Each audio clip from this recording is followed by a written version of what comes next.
Okay, I know you guys are gonna go, ah, crap, what is he doing now? What the hell is this? I signed onto this channel to look at cars and choppers and cool trucks, and now this. So yeah, we're not gonna stay here very long looking at this. These are these early Dr. Seuss kits, toys. I mean, I'm a vintage toy guy too, so I've been working and gathering parts and restoring these. So these three are actually complete. They need a little touch-up work on their eyes, and I thought about painting them, and then the colors are molded in were just so Dr. Seussy that I'm leaving them that way. So that's that. All right, so we're going to skip right on past those guys now. Ed is almost done. Big Daddy Ed Roth. Got his cane there in place, and he's all painted up.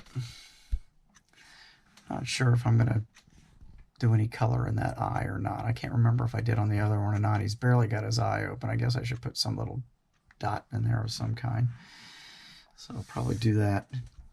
I had told you guys previously I was going to start working on that Mercury Cyclone to match the Wedge Hauler that I just finished, the F-150. But I'm going to postpone that for now, just for a short time anyway. And the reason why is there's a group build for vintage drag racing cars. Joe over at Big Sky and the young lady at Dirt Road Cinderella. I can't remember her name right now. I'm sorry. They're sponsoring it. So I figured I was going to build it anyway. So I just told Joe, so what the hell, I might as well do a group, make it part of a group build. I don't generally participate in those, but I figured, why not? Let's do it. So, but I am working on something else. I just decided to, I have no idea. I had this kit out. I dug it out to show you guys when I did the Deals Wheels video recently. And this is a builder of the Ford phony car, which is a Mustang. This has been built before and then painted, blown apart, stripped. And it was a mess. I mean, this is just broken. The chassis was just broken in so many pieces. So what I just decided this morning to just, hell with it, I was going to go for it and see. I thought if I can tackle the chassis, get it back in one piece, then the rest of it's a piece of cake. So I was slow this morning at my office, so I dove into this thing, and it's got a lot of joint. I sanded, scraped. It had old paint on it, tons of old glue on it. It's much better. I mean, it still looks like hell, but I'll get it in primer. I'm going to fill the joints up here where the, in the gussets where the roll bar are and or the cage. There's a few places I'm going to have to grind out down in here. This is actually a motor mount. There's a straight piece that goes right through a hole in the engine block and then just rests on these two motor mounts, but that's snapped off.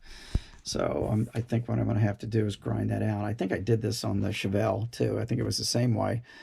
Grind that out and just make a metal rod in there to use as part of the engine mount. So and it was really weird because these pieces that are chrome plated, which I went on and sanded them because they were just so awful, the stuff was just softening up, almost wanting to disintegrate as I was gluing it together back here to the pumpkin back here. So it got really soft as I finally just decided just to let it sit, because I used all CA on here, and CA can be really hard on these old plastics sometimes, especially if you're using kicker, which I was, and it can cause that to happen. So I just stopped, let it sit, and it hardened up really nice as the day went on. So it's all pretty good and sturdy now. But, and I got the body mount in there, so that'll, I test fitted it and everything, so it's all good. Of course, the glass is still in the body, but big glob of glue, multiple globs of glue in there, so I'm not even going to try to get that out. I will tape all that off before I primer this body up. I think the body's probably a little warped, as you can see. but, you know, not a whole lot I can do about that at this point. So I'm just glad to have the thing. And there's the rest of the parts. More mess, blown apart. You can see where it's had some paint on it. Really sloppy paint. The headers, actually, I had already repaired these headers. That was actually the first thing I did quite some time ago when I first got this, was go ahead and just kind of try to repair those and put some paint on them, because they were all, of course, broken apart. They generally are, or missing pieces, but I did go ahead and get those. They're not perfect. You know, there's just, I mean, this basically was a glue bomb, so, but they're better than they were, so I'm gonna live with it. And pretty much everything else, as far as the blower and the scoop and everything's gonna have to be resprayed in chrome, because everything is just really beat to hell. So I'll sand it all down and get everything cleaned up.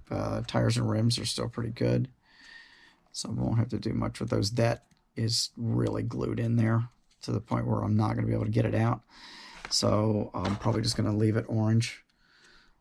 This one is out, but I don't want to take a chance of shattering the rim, because I would never be able to find a replacement for that.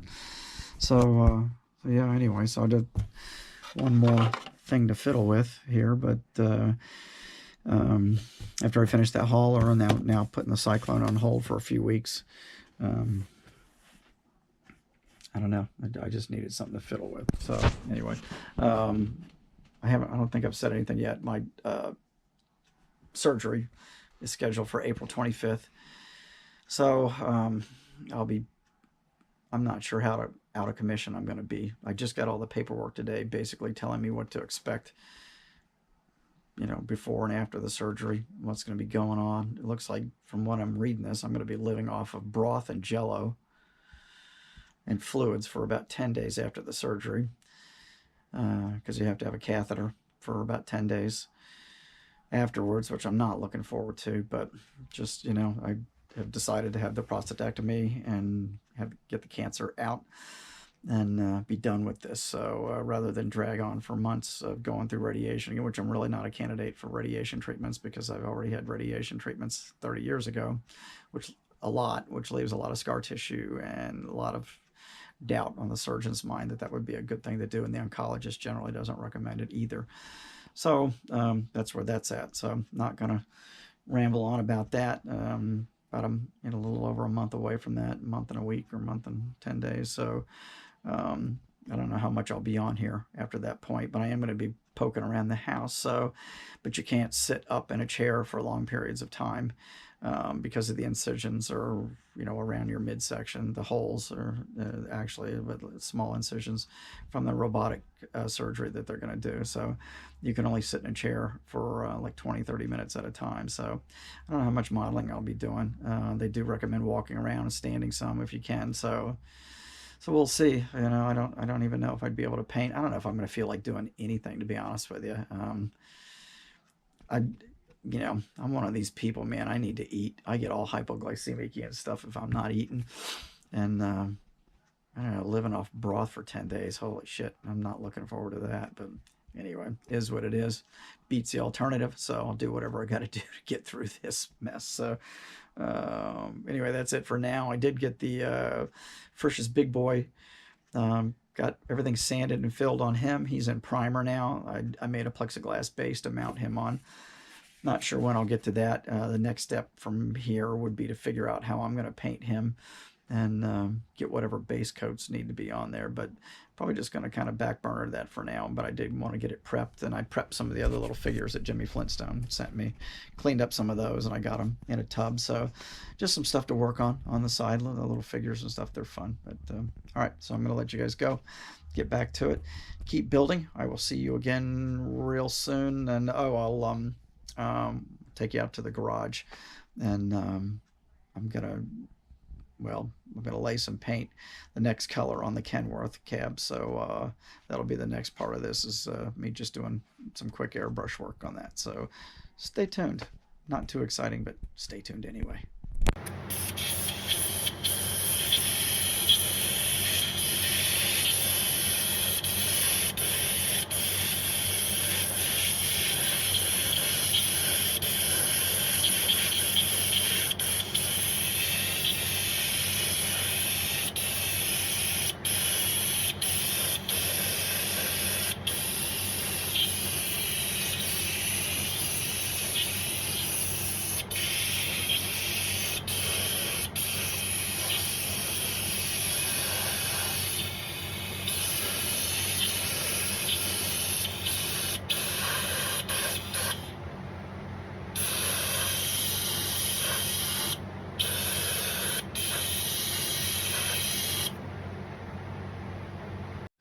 Okay, so you can see I've got my next color on this cab of this Kenworth. This is the hideout truck Kenworth Tyrone Malone, but it's not going to be Tyrone Malone, obviously.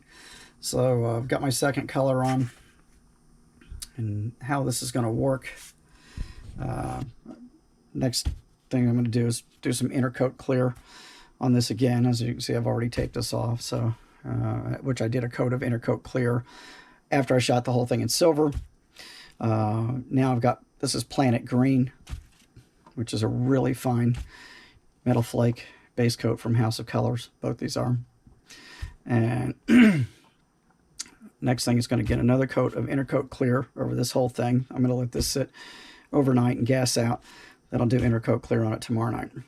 From there, I'll be able to tape it off again, because what I'm going to do is go in with candy. This whole thing is going to be painted in candy lime gold. So what that's going to give as a result with that candy, which is a transparent toner, this is going to turn into the candy lime along here, which is a bright yellow. This is going to excuse me, become a really, really bright green that is a product of that. Now I'm also going to fade a second color probably into here, into that lime. The lime is going to go around the front and start down the side, and then I'm probably going to start with an orange and fade that in here. Same with the roof line. I think I'm gonna go with the lime back to an orange here. So this will all have to get taped off again. Although everything that's green now will eventually, well, probably when I do the second color, this will all have to get taped off, because I don't want the second color bleeding on there. And that second color, as I said, probably going to be an orange. And then I'm going to do the cab first just to kind of figure this out, and then the wedge body that comes way back here. This green is going to go down because this sits on top of there. That's going to go down onto that wedge body. There's an airfoil that comes up here. That the orange off of here is probably going to continue on the top of the airfoil and then blend into candy red on the bottom.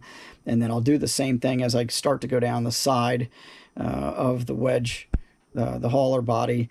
That's going to have a band of color all the way down, probably from orange into candy red, and then maybe purple on the back of it. The bed itself will stay in this silver microflake coat, and then I'll clear the whole thing when I'm done. So that's kind of where this is headed. So just wanted to show you that.